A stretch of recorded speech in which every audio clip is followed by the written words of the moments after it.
It's now time to take a look at news stories making headlines around the globe today. We, of course, begin here in Nigeria this morning, where the country has become the latest victim of the coronavirus, as the health officials have confirmed the first case of the global epidemic in sub-Saharan Africa. The case is an Italian citizen who works in Nigeria and returned from Milan earlier this week.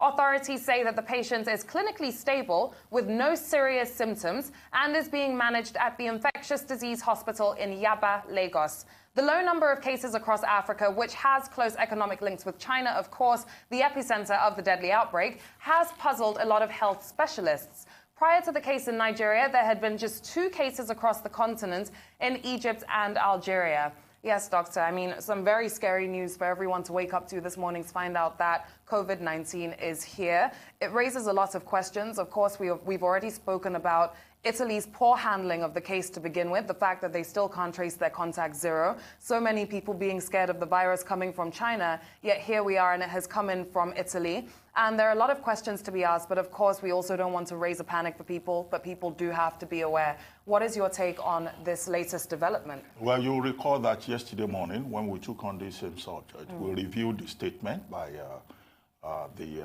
managing director and founder of Reddington Hospital, who talked about a case involving someone who had returned from China, and also the confirmation by the Lagos State Commissioner for Health that there had been no confirmed case. That was yesterday. Only for us to wake up this morning to now hear that there has been a confirmed case involving an Italian who came into Nigeria on February 25 and who had been taken to the infectious diseases hospital, whose sample had been taken to the virology department of the Lagos state government, and that it has been confirmed that, you know, he tested positive. Other cases tested negative. Now, at the moment, therefore, in the whole of Africa, we have had 2 cases confirmed in Africa, in Algeria, and also this latest one in Nigeria. Now, the major concern is about public health, the safety of the environment, and ensuring that, you know, we do not have on our hands here in Nigeria a super spreader case. Now, let's do an assessment of what the authorities have done so far. It will appear that in Lagos State, and you know, Lagos State seems to be more prepared than other states in the country. Before now, the Lagos State Ministry of Health had engaged itself in very aggressive public sensitization and enlightenment. And now that they have the first case on their hands, they've shown that, you know, they were prepared for it. But are other states in Nigeria prepared? You know, and what are the lessons that we can learn from other places? What the Lagos State government and the Federal Ministry of Health have told us with this first case that we have is that they're going to trace the contacts that the Italian had and to make sure that, you know, those persons are identified and further effort is made to prevent further spread of the coronavirus in Nigeria. Now, when I said what are the lessons we can learn, you know, we have to place the situation in which we now find ourselves against what is happening in other countries. In the United Kingdom, for example, there are plans, you know, that schools may have to be shut down. And already one school has already been shut down. That's in Derbyshire, the school that is attended by Prince George and Princess Charlotte, because one of the pupils were told one of the parents, you know, tested negative for coronavirus. Now, doctors in the United Kingdom are also protesting that the United Kingdom may have to adopt the 3 wise men framework, which was what was put in place previously in the face of a pandemic. Now, do we have a similar framework in Nigeria? In Saudi Arabia is considering taking a decision to prevent persons who may have come down with the virus, you know, in affected countries from being given visas. Okay?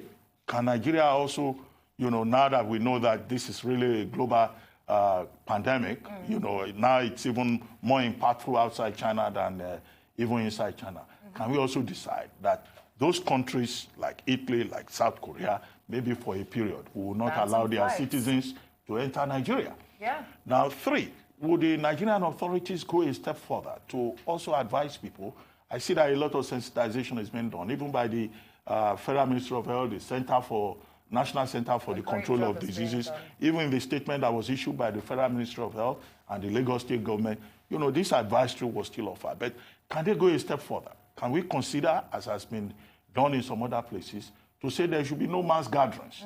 Maybe for a while, people should stay away from cinemas, stay away from, any place that would, necessitate onward transmission. Absolutely. Because it's through contact that we have been told, that you get this disease. Add to that, Doctor, as well, people should also, if you can, work from home. A lot of global companies have sent out alerts to their citizens saying, to their employees saying, if you do not have to go into the office, please work from home, please use Skype. That's another great point. Yeah. And then again, there have been complaints about our level of preparedness. I've said only Lagos State seems to be prepared, but some people have complained, including lawmakers in the National Assembly, that the quality of, checks at our airports, may not seem to be good enough. I've seen one online, medium publishing pictures from the Murtala Mohammed International Airport in Lagos, showing that, yes, something is going on. But if you look at the pictures critically, you will see that the people who are even testing, at the arrival lounge of the Murtala Mohammed Airport, they didn't have protective gears. They only had surgical masks. So these are things that we need to worry about. Absolutely. Because we have a public health, public safety emergency, clearly indicated by the fact that now Nigeria goes on the list of the 30 countries around the world affected by coronavirus. It's extremely worrying, Doctor. And to add to that as well with the screening process, I think I mentioned this on the show earlier in the week, the fact that 50% of people that pass through airports where they are going through screening processes are not going to test positive, even if they have it. And that's another worrying point. I mean, this is a virus that takes 5 to 14 days to show symptoms. That's another worrying point, because now there's that job of going through and figuring out all the people that this victim of coronavirus had been in contact with since he touched down at Maurice Hala Mohammed Airport, and that is quite worrying. Well, I mean, another thing to worry about is in terms of preventive steps. Do we have enough surgical masks? Do we have enough laboratories across the country? When we had the Director General of the National Center for Control of Diseases here, he said, yes, there are laboratories across the country. Laboratories that have been set up since the Ebola virus. But at the major centers are in Lagos and in Abuja. Where they can test now, for what is the corona. status of those laboratories that were used for the Ebola virus? And government also needs to take this even more seriously at a higher level, because the coronavirus is affecting, as we pointed out when Rutus was here the other day, stock markets are falling. The travel and tourism industry will seem to have collapsed. Oil prices are down. Between March 5 and March 6, OPEC is even considering further production cuts. At the moment, we have oil prices in the last 5 days, at an all-time low of about $52, in recent times. And that, of course, has implications for Nigeria's economy, for African economy, particularly those countries that do a lot of business with China.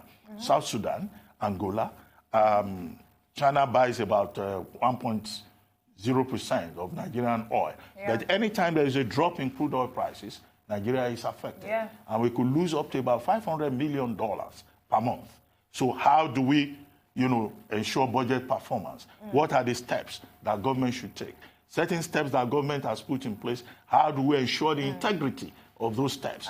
So that all of us do not end up at the end of this year even far below an economic growth of 2%, That's a very which IMF predicts. Yeah, but as well, Doctor, I must say, I also have a lot of faith in the fact that I believe we're going to be able to contain and handle this virus in the right way, and I hope that we do, and that's really important. But the economy is definitely going to suffer in one way or another from the very fact that now coronavirus is in Nigeria. So that is a very worrying point.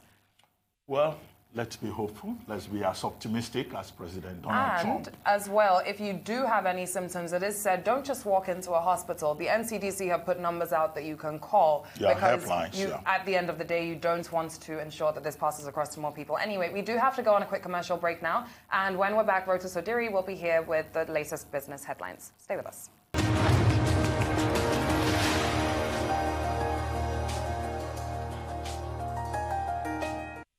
Welcome back to the morning show here on Arise News, and we continue with the news headlines before we're joined by Rosa Sadiri for business news. Now, earlier on this month, Dr. Chukwuemeka Chukwuemeka, an infectious disease epidemiologist and consultant in public health medicine, and also Director General of the Nigeria Center for Disease Control, the NCDC, spoke about the coronavirus here on Arise News with us. Now, Dr. Chikwe spoke about what people need to do to help to prevent the spread, and also discussed more about the disease and how well-equipped Nigeria is in case of an outbreak. Let's take a look at what he had to say. I think in everything we do, yes, we need to continue on the scientific path, but you're absolutely right. This is a whole society approach, and every Nigerian needs to do the bit that they can do, from personal hygiene to environmental hygiene to clearing our refuse to washing our hands. We reduce the risk of not just corona, but all infectious diseases if we all play our part. Make sure you wash your hands, you have running water in your schools, hospitals, and all of that. All of that is beyond the mandate of NCDC. We all have to participate. Now, in terms of our isolation centers, really this is an area, I will be very open, requires improvement. Our isolation centers, treatment and isolation centers at the moment, were really constructed and have the expertise around Lassa fever and the unique characteristics around Lassa that differentiates it from the coronavirus. You know, Lassa is an infection that it's transmitted by contact with body fluids from humans to humans. Corona is slightly different. It's a respiratory virus transmitted through droplets. So there's a higher level of containment that's necessary. So what we're doing at the moment is rapidly making plans to make sure we improve the facilities from what they are to what they need to be. Are we where we want to be? Absolutely not. Are we better placed than we were a few years ago? Absolutely. So right now, at the moment, the Honorable Minister is mobilizing resources, and we're going to ramp up a few facilities across the country to prepare better. We may not be able to build a hospital for 1,000 people in 10 days like China did, but we're definitely going to invest what is needed to make a few facilities ready to host patients if we need to.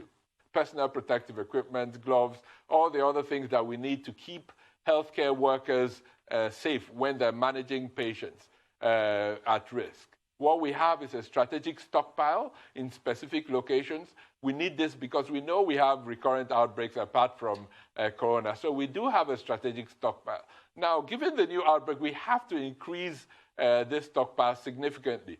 So right now, all efforts are being made to release funds to enable us do this. The market is a bit complex at the moment because everyone is looking for the same items. So we are actually grateful that we do have some.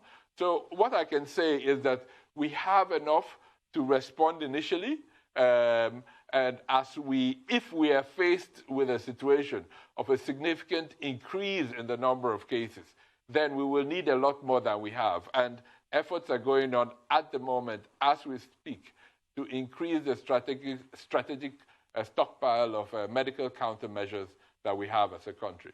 Right now, I know this is a new virus. So many people are anxious. It's breaking news every day on many TV channels. The reality is that this is a virus that causes a spectrum of clinical symptoms, i.e. how we feel. 80% of all the patients so far in China have had a mild respiratory illness, i.e. cough, catarrh, and some fever. A test has been done, it's come up as positive, they've gone home, they've been treated, discharged, and are well again. So 80% of all cases have had a very mild illness. About 16 to 18%, depending on new numbers, have had a fairly severe illness, required hospitalization with some pneumonia, 16 to 18%. We've lost 2%.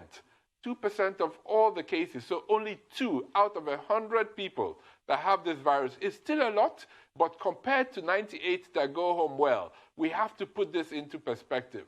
So, and out of the 2 out of 100 that pass away, most of them have been frail, have some underlying medical illness. So at the moment, China is really doing everything possible, firstly, to provide care to stop transmission, and we are still hoping that they'll be able to contain this. So there we heard from Dr. Chukwuemeka Chukwuemeka, the Director General of the NCDC, when he came on the show to discuss a potential corona outbreak in Nigeria, which of course is now our reality. I mean, Doctor, there's some good news here in terms of the fact that, like he just mentioned towards the end, coronavirus has a 2% mortality rate. And in the grand scheme, that, of course, is still very bad. But like he said, we have to look at things in perspective. More good news. Like we always say, children are also less likely to get infected, which is great. But the bad news that comes with that is your child could be asymptomatic, and you can get infected from your child, and your child still hasn't shown any symptoms. So there's also a fear that comes with that. What is your take on what he had to say about our level of preparedness? I think one good point made by Dr. Ihekwazu is that we all have a personal responsibility to ensure the safety of our community, whether locally or globally. And the point he made about personal hygiene, about environmental hygiene, I think it's something that every stakeholder should help to project out there. And I find it reassuring that in all the statements that have been made so far by the Lagos State Ministry of Health and the Federal Ministry of Health, careful attention has been drawn to, sensitizing the public.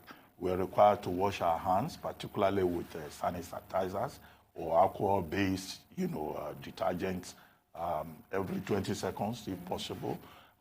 To avoid contact with persons that are sick. If you want to sneeze, you don't sneeze into your hands, you sneeze into, your arm.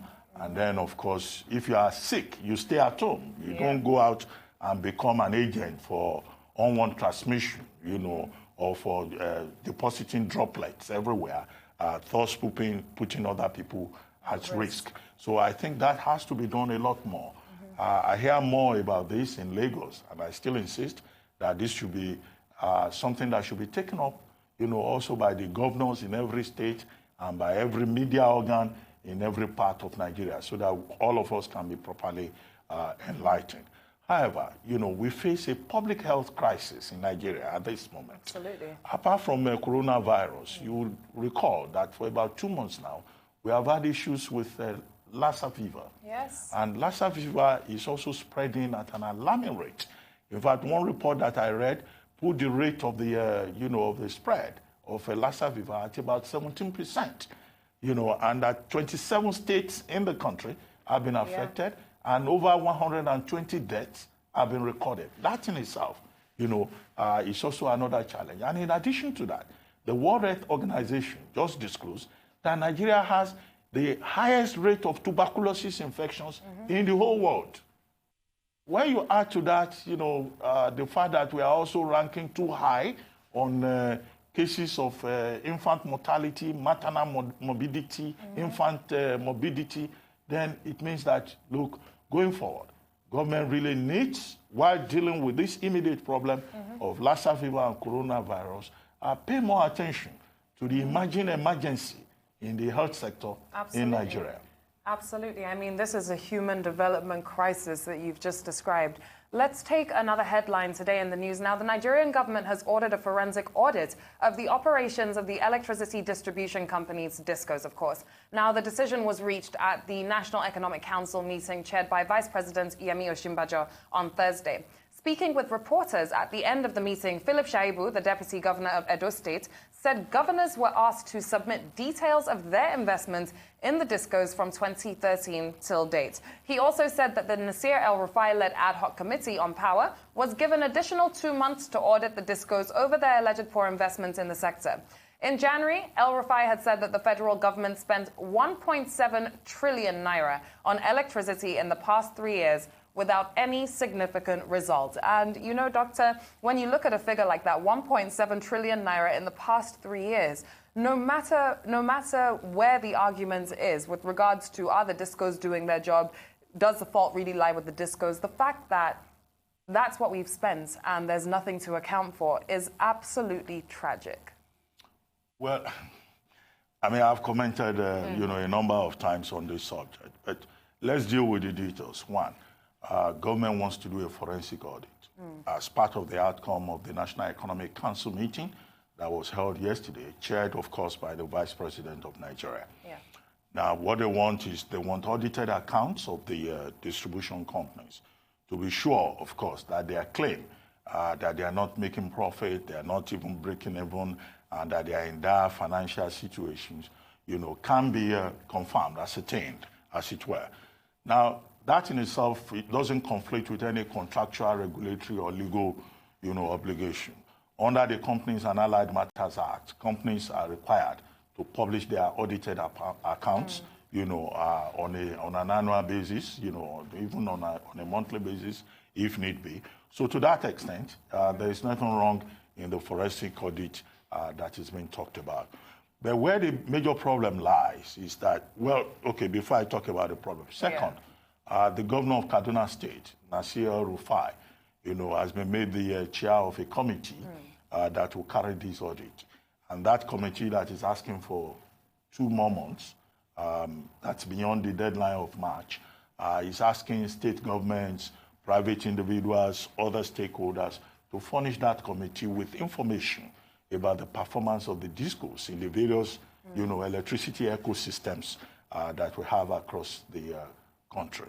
Well, I have no doubts that that committee, will do a thorough job because Nasir El-Rufai himself, was part of the entire process. He was Director General of the Bureau for Public Enterprises when the Obasanjo government started this entire process of Nigerian electricity reform process, leading up to the emergence of the Electricity Sector Reform Act of 2005.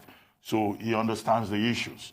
He knows what is involved, and he will be able to provide the necessary leadership because this is something he has worked on in the past. However, this audit that is to be conducted by the committee should not be politicized.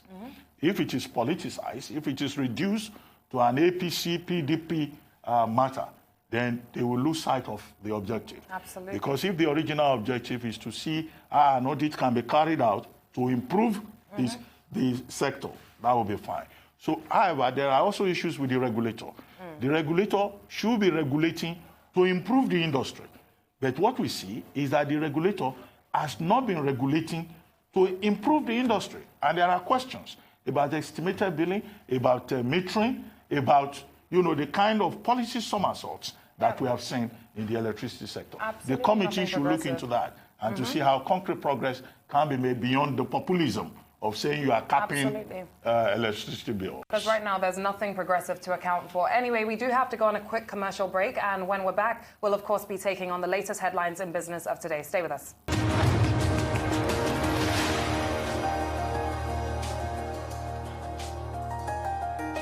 Welcome back to the morning show here on Arise News. Now to discuss the potential effect, of course, of the coronavirus discovery in Nigeria on the business environment is Arise business analyst Rotas Odiri. Morning. Good morning. Yeah, this was, I heard the news about 4 a.m. this morning is when I saw it, and I physically withdrew. Yeah, it was quite scary. And so, look, this has now gone from an exogenous shock. Well, the doctor was just talking, I saw both of you talking about oil prices and so on, to an endogenous shock now. This is potentially, and I'm speaking theoretically, because of course, I have to be careful here. There's only one case that has been discovered in Lagos, and we'll have to just see how the authorities respond to it.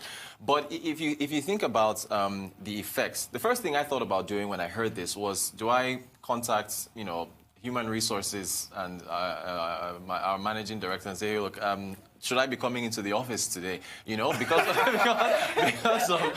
of the fear. And so if you multiply that by others in society, at least the business community, you can possibly see a pullback where there's fear as to whether or not to go out to work and to be active, which now affects productivity. And just for an example, I was looking at our figures for arts and entertainment on GDP. We saw a growth from the second quarter of the year, I think 0.81% to about 4.5% in Q2 2019. Also year on year, from about 2.53% to about 4.3% or so, when we have those figures here. This particular weekend, there have been tweets and talk about how items like the N95 mask and the infrared thermometer prices have shot up, right? Now, you think about us going out this particular weekend, what are the activities that will take place? Today is Friday. People might be going to the movies, might be going to restaurants, might be going to all sorts of activities. If they decide to pull back on those activities as we also fear of this spreading, then you can see the effects spreading out into those parties. So hospitalities, entertainment, and so on and so forth. Again, this is just I will be theoretical. One of those people pulling back. Right. So yeah. So do you plan on going out this weekend? Absolutely not. Right. I mean, I'm straight at my house. Doctor, are you going out this weekend? No. So yeah, right. So you can see that. So you can see the nervousness and you know, the possible fears. People are now saying, okay, look, I don't think I want to go to the movies, or I want to go to a restaurant. I want to probably sit at home. Now again, this is just theoretical. I'm just throwing out GDP numbers with regards to arts and entertainment and recreation simply because today is Friday and a weekend is coming up, or one bears, weddings. I mean, there could be so many things when you talk about the ecosystems that could possibly be affected.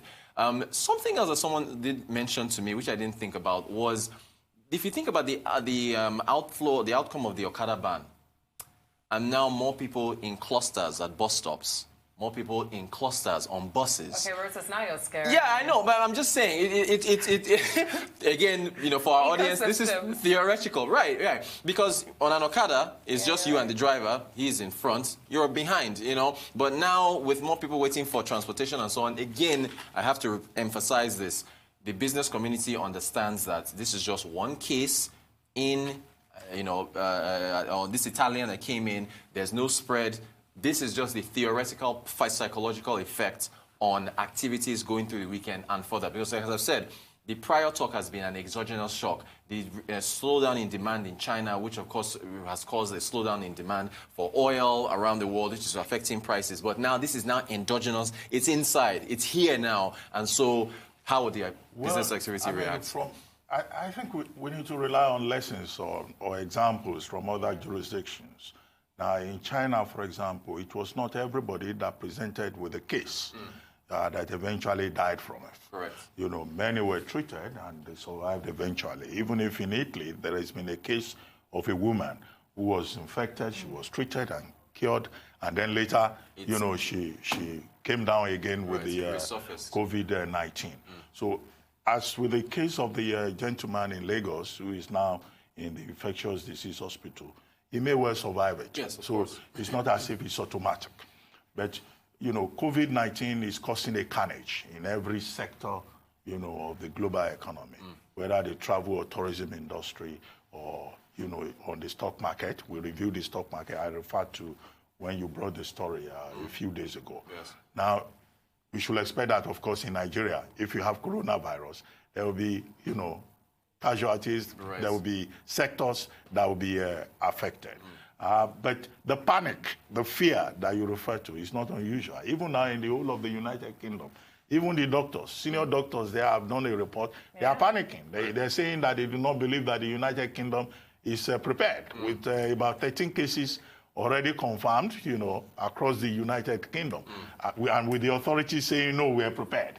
You have a similar panic in the United States, even in California, the fourth largest state in the United States, where there have been confirmed cases. So the panic is understandable. But for me, the biggest challenge that we face is the effect on oil prices. Right.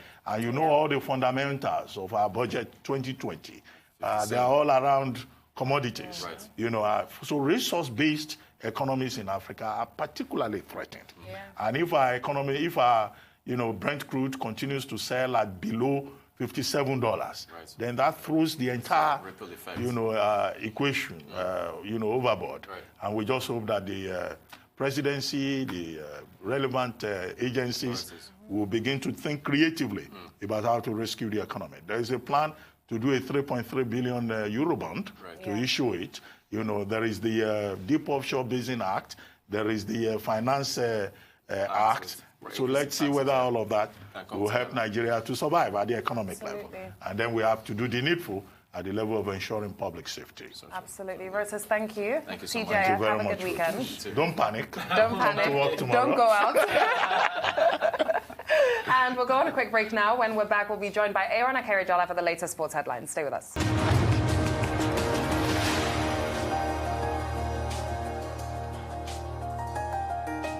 Welcome back to the morning show here on Rise News. We're now joined by Aaron Akerijola for the latest sports headlines, and I know we have good news. Aaron the Baron. Okay, let's get into some good news. You don't want to disclose anything. Full non-disclosure. Rather not. All right, good news. Yesterday, set the ball rolling for one young gentleman who we've been hoping would actually get his strides on, and that's Ojo Judigallo. Yes. Beautiful picture that he was actually in our celebratory mood during and after the game, because when he actually signed for Manchester United, which was still a freak and shocking sign. As a matter of fact, his name was trending on Twitter more than Brexit. And that was how bad things were. And they went after Manchester United. Yesterday, he opened the scoring in his first start for Manchester United. And as usual, he always promised he was going to do that when he scored. He dedicated it to his sister, who passed away in December at Manchester United. He helped Manchester United to a very comfortable 4-0 win against Club Brugge yesterday in the Europa League, and this man seems to... the coach also has spoken that this is just the beginning for Ojo Judigallo, and the player himself is quite ecstatic. And I must tell you, everyone in the UK and in Manchester and in Nigeria are celebrating. You don't know how happy I am. I had faith in him from the start. I was like, why is everybody saying he's not going to do good? Like, because he's going to make us proud. The last goal he actually scored for Manchester, in the English Premier League, was back in 2016 against West Ham United. Our guy has been training well. Yes, taking taekwondo lessons, it's helping ultimately. Well, congratulations to Onion Igalo. Yes. And the fact that we are all excited is understandable. Again, as Leila pointed out, because, the skeptics, they didn't think that he would do well. And Ole Solskjaer, has been vindicated. And he pointed out that, look, from the way he positioned himself within the 6-yard line, you could see that this was a natural striker because he had anticipated the pass from Bruno Fernandes to Julian Mata, and he was in the right place at the right time. And, he will be the first African player to score for Manchester United since 2017. And that in itself is, something to cheer about. And then, of course, the fact that he says he will dedicate all his goals to God and to his sister, who died in December, as you pointed out, Maria Tole, shows again something about sibling love. Oftentimes we hear about sibling rivalry, but this is a case of sibling love. And it's also an indication of how people grieve, when they are bereaved. There's a whole study of it in the available literature, from The Magic Mountain by Thomas Mann to Kubler-Ross and all the authors on that subject.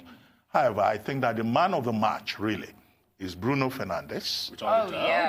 Because he put up a heavyweight performance. Once again. I mean, he scored, a goal. He had 2 assists. And, he did very well indeed. The other man of the match that you may identify will be Fred, the Brazilian. Fred Rodriguez. Fred Santos.